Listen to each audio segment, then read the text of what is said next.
ব্যাপারটা কি গো? আজকে তুমি আমাদের এই আড্ডা চড়ার মাঠে বসালে। আজ আমি তোদের আমার লেখা একটা রূপকথার গপ্প বলবো। তুমি গল্প লিখতে পারো গুলটে মামা? সে অনেক অনেক বছরের অভ্যাস রে। বাজারে রাজা রানীর যেসব রূপকথার গপ্পগুলো চলছে সেগুলো তো সব আমারই লেখা। জয় গুরু, তুমি চালিয়ে যাও গুরু। বাস তাই বুঝি? বলো বলো শুনি শুনি, তুমি কেমন গল্প লিখতে? আরে আমার জীবনটাই তো একটা 736 পাতার গপ্পের বই রে। সেই বই থেকেই তো আজ আমি তোদের একটা গপ্প শোনাতে চলেছি। বলো বলো, শুনি শুনি। গপ্পটার নাম হলো এক রাজার 14 রানী। লেখক শ্রীমান গুলটে চরণ গুহ। নমস্কার।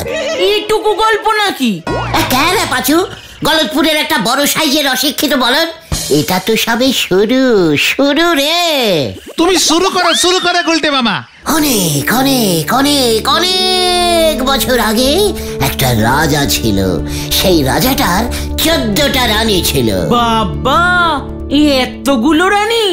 রূপকথার গপ্পে কোন রাজার একটা রানী হয় বলে শুনেছিস ক্যালটাবুলাস ঘটন? না তো না তো।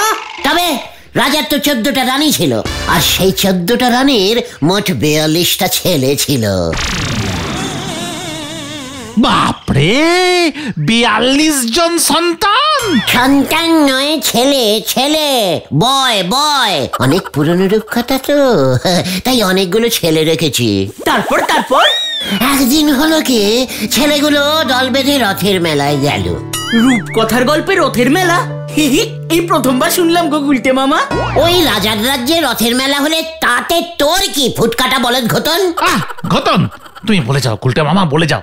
তারপর কি হলো? রথের মেলার ওই ভিড়ে গেলে যা হওয়ার তাই হলো। মেজরানীর 6টা, সেজরানীর 9টা, কেজরানীর 5টা, 9 রানীর 8টা, 12 রানীর 7টা, আর 14 রানীর 4টে ছেলে হারিয়ে গেল। বাবা, এতগুলো ছেলে একসঙ্গে হারিয়ে গেল? বললাম না, মেলায় খুব ভিড় ছিল। তারপর কি হলো? তাহলে রাজার টোটাল কটা ছেলে একসঙ্গে হারালো বল দেখি ভেন্ডি? মোট কটা ছেলে হারালো? এই রে, গুনিনি তো। গপ্প শোনায় কোনো মন নেই তোর? এই পাঁচু, তুই বলতে পারবি? মানে তা প্রায় 40টা তো বোধহয় হবেই। 42টার মধ্যে 40টাকেই হারিয়ে দিলি, তাহলে গপ্পের আর থাকলোটা কি? আর গপ্প বলা যাবে না তোদের।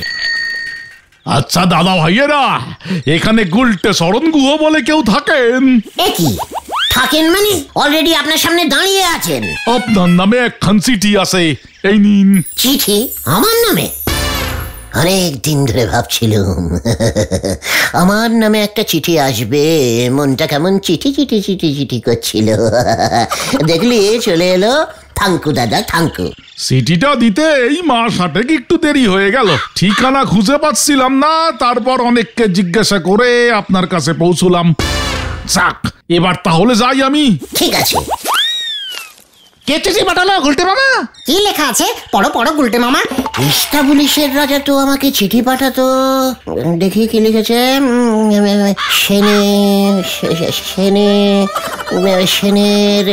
সেনের এই পাঁচু, তুই পড়তো। চোখে বাংলা লেখা আজকাল কিছুদিন ধরে কম দেখছি। দাও।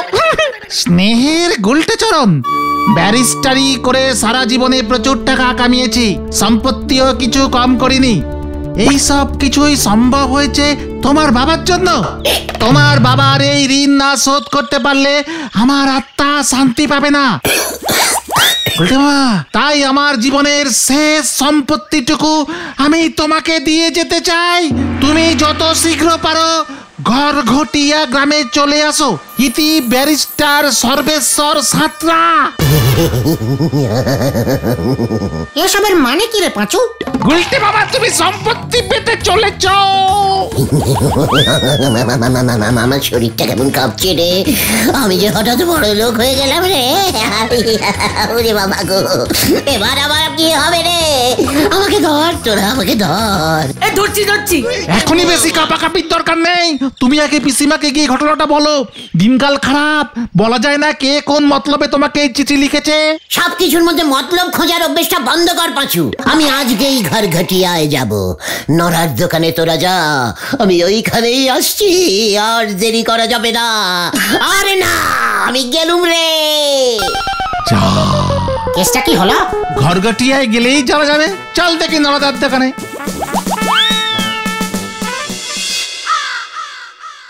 যাক, সম্পত্তি পেলি পারি আমার ধার বাকিগুলি সব মিটোয় দেবেন গুলটে বাবু। নরা রে, তোর মনটা এত ছোট কেন রে নরা? শুধু ধার বাকি না রে, আমি ভাবছি তোর দোকানে একটা ফ্রিজ বসিয়ে দেব। গুলটে মামা, পিসিমা কি বললো আগে বলো। ওরে পাঁচু রে, পিসিমা আবার কি বলবে? বললো আমার বাবা ছিল ঝাঁদরেল গুফো দারোগা, তার সঙ্গে উকিল ব্যারিস্টারের সম্পর্ক তো থাকতেই পারে। বাবা কাকে কখন কি টাকা পয়সা দিয়ে সাহায্য করেছিল সে খবর কি পিসিমা জানে নাকি? তবে আমার বাবার নাকি এমন দান ধ্যান করার অভ্যেস ছিল অনেকটা আমার মতো। তবে সম্পত্তি না পাওয়া পর্যন্ত কিন্তু তুমি কাউকে কিছু বলো না গুলটে মামা। না বললে যে আমার শান্তি হচ্ছে না রে। নরা, তুই হেড স্যারকে বলিস আমি ওনার ওই স্কুল বাড়িটা কিনে নেব, ওটাই হবে আমাদের ক্লাব ঘর। আমাদের আড্ডার 1 নম্বর শত্রুটা ওই হেড স্যার নটু বাবু, ওকে পথে না বসানো পর্যন্ত আমার শান্তি হবে না। দেখবেন গুলটে বাবু, এই করতে গিয়ে আপনি না আবার মাঠে বসে পড়েন, সামনে ফুটো থালা নে। নরা, গুলটে মামা, নরাদা তো ঠিকই বলেছে। এবার অন্তত তুমি সাবধান হয়ে যাও। আগে তুমি দেখো কি সম্পত্তি পাচ্ছ, তারপরও সব ভাবা যাবে। ব্যারিস্টার। হ্যাঁ, ব্যারিস্টারিং করলে কত টাকা রোজগার হয় জানিস? আমার দাদুর তাহলে কত টাকা সম্পত্তি হবে ভাবতে পারছিস? ওরে বাবা, আমি তো ভাবলেই কেমন জানি কেঁপে কেঁপে উঠছি। তোমার দাদু আবার কে? কেন, সর্বঈশ্বর সাঁতরা মশাই আমার বাবার বন্ধু। আমার দাদু হবে না তো কি তোর দাদু হবে? হিংসুটে বলদ ভেন্ডে। যাক কলা, বাবার বন্ধু দাদু হবে কোন আইনে? তাহলে বাবার বন্ধু কি বাবা হবে? নিদেন পক্ষে কাকা যেটা হতে পারে। টাকা থাকলে যা ইচ্ছে তাই হয় রে, বুঝেছিস নরা? এই যেমন আমার এক্ষুনি ইচ্ছে করছে এই গ্লাসটা তুলে ভেঙে দিতে। টাকা না হওয়ার আগে গেলাসটা ভেঙে দিলেন। গেলাসের দাম 100 টাকা, 12 আনা পয়সা এক্ষুনি ক্ষতিপূরণ দেন বলে দিচ্ছি। বড় লোকদের সঙ্গে মেজাজ নিয়ে কথা বলবি না কিন্তু, কথা বলবি না বলে দিচ্ছি নরা। বেশ করেছি, গেলাস ভেঙেছি, দরকার হলে আরো ভাঙবো, তারপর আবার কিনবো, আবার ভাঙবো, কিনবো ভাঙবো, কিনবো ভাঙবো, কিনবো ভাঙবো। পাঁচু ভাইপো, রেকর্ড ভেঙে গেছে গো। ও গুলটে মামা, ভেঙে দেবো আমি সব। সম্পত্তি পাবে শুনেই গুলটে বাবুর তার কেটে গেছে। পেলি পর তো ওনারে আর রোকা যাবে না গো পাঁচু ভাইপো। আমি ভোটে দাঁড়াবো। এই খেয়েছে, আপনি আগে শান্ত হয়ে এক জায়গায় দাঁড়ান দিগিনি। খবর আছে গুলটে মামা। স্টেশনের মাস্টার বললো আজ বিকাল 5:26 একটা ট্রেন আছে, সেটা ঘরঘটিয়ায় যায়। আজই আমি ঘরঘটিয়া যাব। ওনারে আপাতত স্যাংদোলা করে বাড়িতে নিয়ে যাও পাঁচু ভাইপো। তোকে আমি চ্যাংদোলা করে ঘোরাবো না, সম্পত্তিটা পেতে দে। চল তোরা, আজকের বিকেলের ট্রেনেই আমি ঘরঘটিয়া।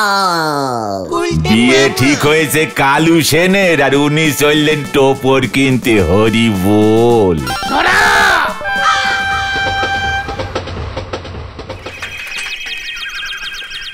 সর্বেশ্বর বাবু বিশাল বড় উকিল ছিল, তারে ওই ঘরঘটিয়ায় সবাই মনে রেখেছে বাবু। উকিল ছিল মানে? রিটায়ারিং করে গেছে।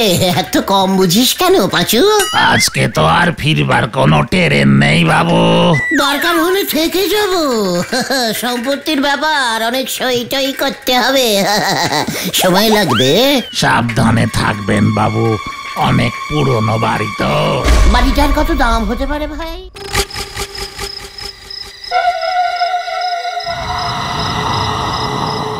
আমার কিন্তু খুব ভয় করছে গো গুলটে মামা। কাকে নিয়ে এসেছিস রে পাঁচু? চল দেখেই ভেতরে যাই। কাউকেই তো দেখতে পাচ্ছি না গো গুলটে মামা। আপনারা ভেতরে ঢুকে যান। কে? বাবু আপনাদের চিঠি দিয়ে ডেকেছে বুঝি? মানে তাহলে ভেতরে যান। বাবু আপনাদের জন্যই তো অপেক্ষা করছে। গেট তো খুলে গেছে। যান ভেতরে যান। পাচুদা গো, যান বলছি। মানে এই তো যাচ্ছি যাচ্ছি। এই তোরা চল রে, চল। আপনি আজ কি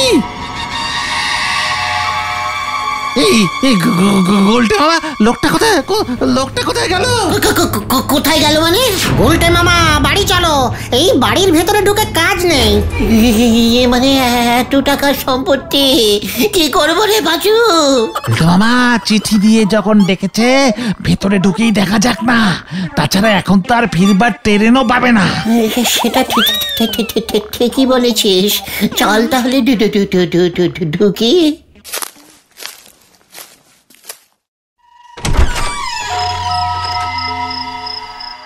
পুরো অন্ধকার। দাদু ঘুমিয়ে পড়েছে মনে হয়। এসো হে গুলটে।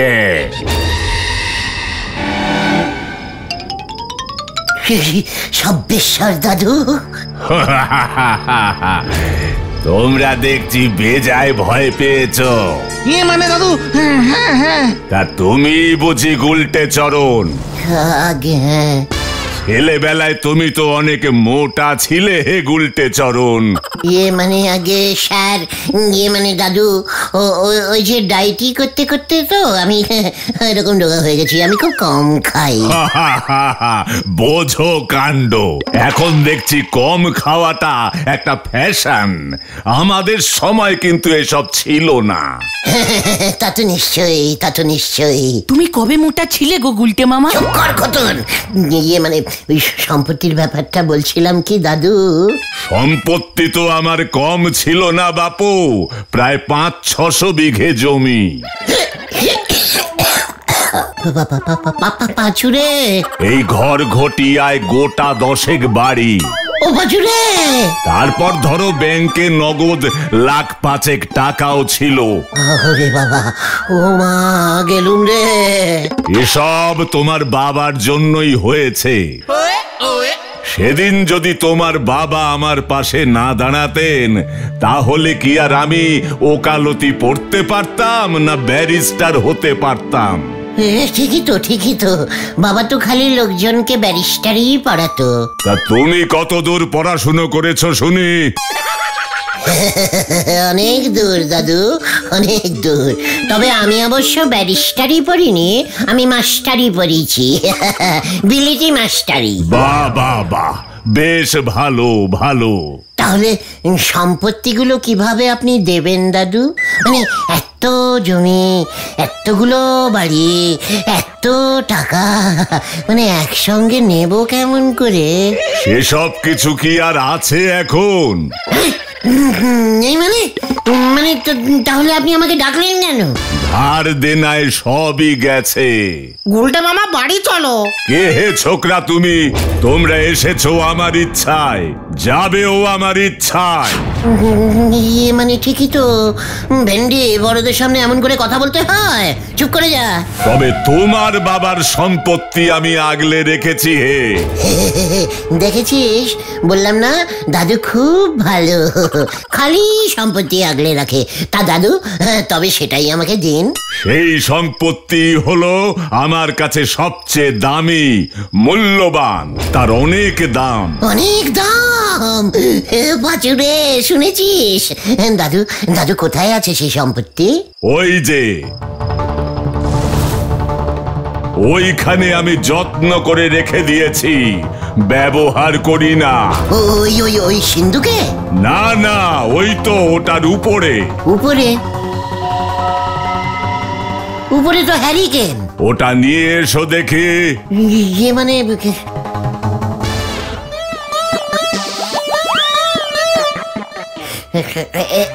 এই যে নিন, এটা জ্বালাবেন বুঝি? না, এটাই হলো আমার সেই মূল্যবান সম্পত্তি, তোমার বাবার দেওয়া এই হ্যারিকেন। পাচুরে হাতে হ্যারিকেন ধরিয়ে দিল রে। সেই সময় তোমার বাবা যদি এই হ্যারিকেনটা না দিত তাহলে আমি পড়াশোনাই করতে পারতাম না। খুব গরিব ছিলাম আমরা। এই হ্যারিকেনের আলোতেই আমি ব্যারিস্টারি পাশ করি। এটা রাজার দরকার নেই, তাই তোমাকে ফিরিয়ে দিলুম। এত দূর থেকে চিঠি দিয়ে ডেকে এনে আমার হাতে হ্যারিকেন ধরিয়ে দিচ্ছেন। আমি আপনার নামে মানে মামলা করব, মামলা। আমাকে আর পাবে কোথায় হে গুলটে? আজ যে আমার আত্মা মুক্তি পেল।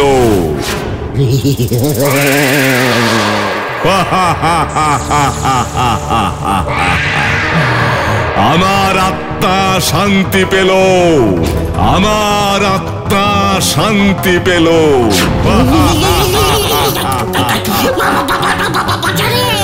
ভেন্টি পালা!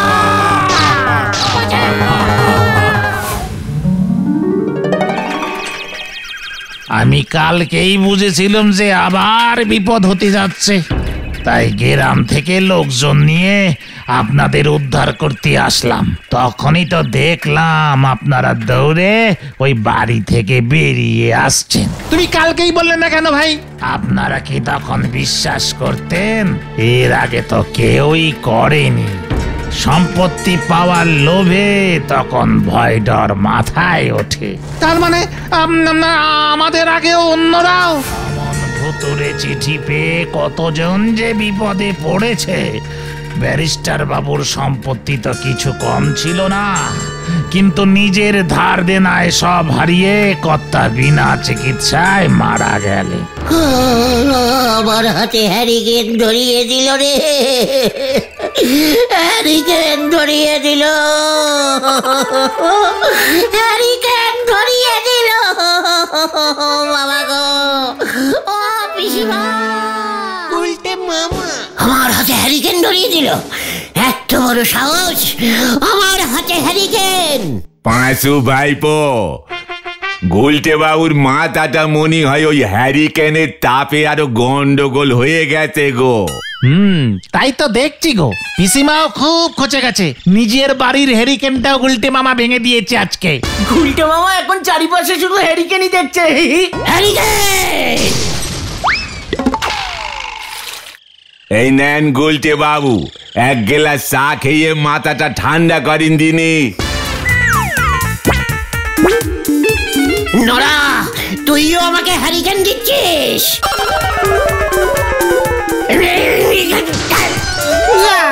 আরেকটা গ্লাস গেল। পাঁচু ভাইপো, ওনারই এক্ষুনি বলাই ডাক্তারের কাছে নিয়ে যাও, নয়তো তোমাদের কেউ হ্যারিকেন ভেবে ভেঙে ফেলে দেবে কিন্তু। Hurricane, hurricane, hurricane! গুলটে মামা চলো চলো চলো। সব হ্যারিকেন আমি ভেঙে দেবো, সব হ্যারিকেন ভেঙে দেবো। ঠিক আছে, ঠিক আছে, চলো এখন।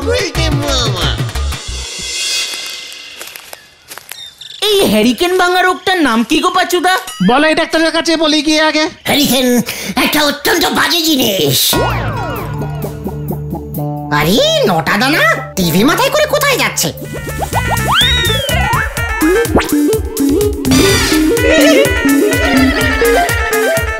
হ্যারিকেন মাথায় নিয়েছে। কোথায় কোথায় দেখি?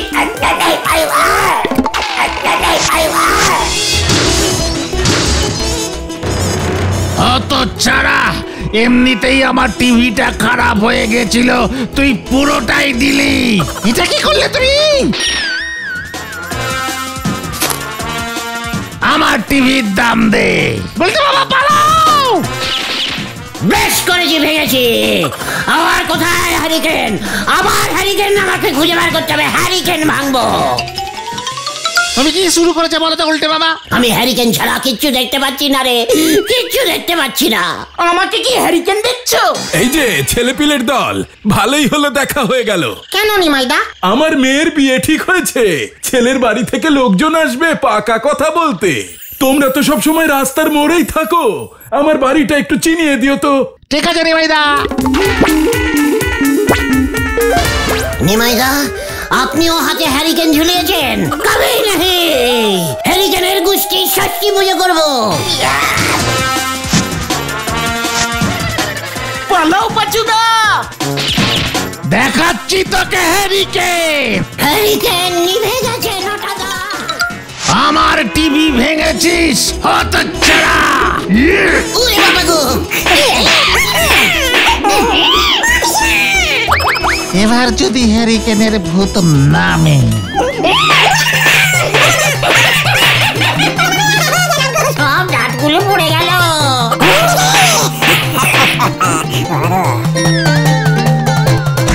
নেমেছে। চলে বা।